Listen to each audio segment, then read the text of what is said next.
Ladies and gentlemen, we will now move to the 3-minute concluding reply speeches. There are no points of information during reply speeches. After 2 minutes, the timekeeper will signal once to let the speaker know they have 1 minute left. After 3 minutes, the timekeeper will signal twice. To deliver the opposition's reply speech, I call upon Wikileaks.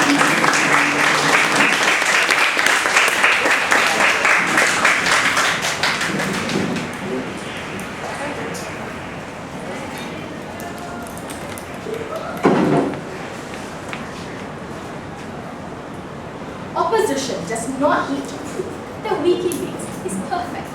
We just need to show you that the world is a better place with the presence of Wikileaks and how it makes it a better place to live in. As my substantive speakers have already said, both Hannah and Aki, I've already proven to you how it increases transparency through our examples of Hannah's speech, firstly on the DNC and CIA, and next in my speech on how I explained to you the Iraq War and the Guantanamo Bay. Therefore, moving on to my 2 clashes for the House today. Firstly, on freedom of information, and second, which is better for society. See, on the idea of freedom of information, they say that some documents are confidential, and when we release it to the public, it affects national security. But you must understand that the freedom of information is not an absolute idea. You see, there should be limits on the freedom of information if the information can cause grave and serious harms, especially to national security. Hence, we agree that in certain cases, information should be withheld. However, the government are not the best people to decide this. Since it's mentioned by my first speaker already, the government often uses national security as an excuse in order to avoid revealing this information to the public. Therefore, we better provide this information to them with the use of Wikileaks. Yes, we agree that some extremely important information, such as the details of terrorists, may not be released. However, Wikileaks will never get their hands on this information since it's placed in secure locations. Next, on the idea of how we believe that some information is better than no information, because we believe in transparency between countries, right? And when the political scene, like I already mentioned, my speeches will be open, more people, or rather these governments, are forced to deal with these issues which they previously didn't want to tap on. Because when it's under the public light, when they're going to be questioned, when they're under the spotlight, they're forced to solve these issues which Wikileaks gladly help us clear. You see, they mentioned that on their side, people will actually freak out when the information is there. But however, I would like to say that they are going to freak out only when this information is not provided to them. Because firstly, when as we have already mentioned throughout all 3 speakers, when they firstly do not have this information, they do not have the right to choice, and this will, as a result, affect their security. That is why opposition took this debate today. Next, on the idea of which is better for society. Time and time again, we explain to you the idea of credibility, right? There's certain censorships placed on this information. If we do realize it's going to harm national security, we value lives as much as you do sign on proposition. Therefore, for example, certain information, if we feel is going to be released to public will affect national security, we do not release this information. That's why there's censorship. You see, we want to provide people with the choice. Or rather, when we provide them with information, we want to provide them with a choice, because on our side, we believe that is what is the most important. Next to the idea of biasness of news agencies. Like I've already mentioned, they have close ties to the government, therefore do not release certain information which will be vital to the people. Therefore, please side with side opposition. Thank you.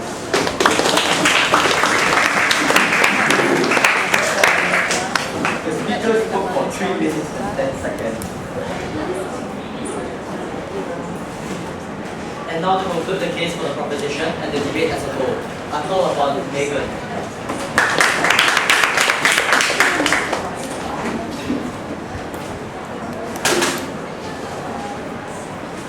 I want you to imagine a woman coming home in Turkey and only to turn on her phone to find out that all of her information, her details, her number, her address, leaked on the internet. I want you to imagine how she feels about maybe even her ex-stalker knows this information, and everyone else in this world knows, and how she is constantly living in fear. This is how the 2 teams today approached the debate. Side opposition saw the world through a rose-tinted lens and assumed that all governments were bad. They ignored the adverse harms and wanted to just have Wikileaks just for the sake of it.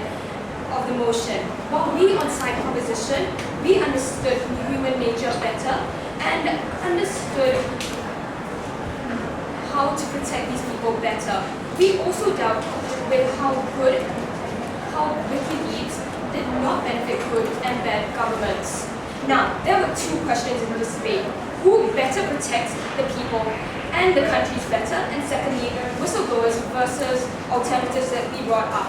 First, we talked about individual security and national security. And they came back saying like, oh, leaking information is democratic. But we told you that national security and individual security matters a lot more. And we told you how Wikileaks has biased information that sways people. But they had no response to this. And we told you about how this biased information, it does not benefit the voters because of the fact that it is biased.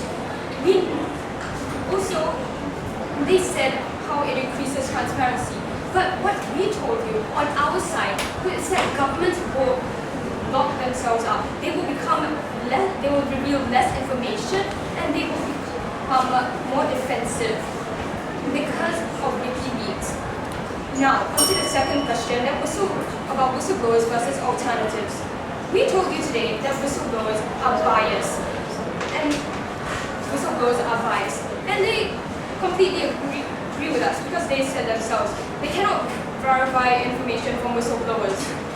And they told us that other whistleblowers, they will not work with the media. But we came back and told you that whistleblowers will work with the media, and we have evidence of this, as I stated earlier in my speech. So we told you today that we needed soft diplomatic tools in order to enact positive change, but they had no response to this. They had no response to terrorism. And because of that, we proposed peace and security, while they proposed terrorism, because they were fine, as they said, we are fine with poorer international relations, and therefore, we on side proposition have taken this debate.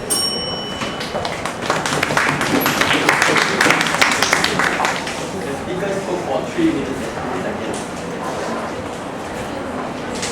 Ladies and gentlemen, the adjudicators will complete their score sheets and then retire from the room to discuss the debate. They will return shortly to announce the result of the debate. Please stay in this area and do not disturb the adjudicators while they are conferring.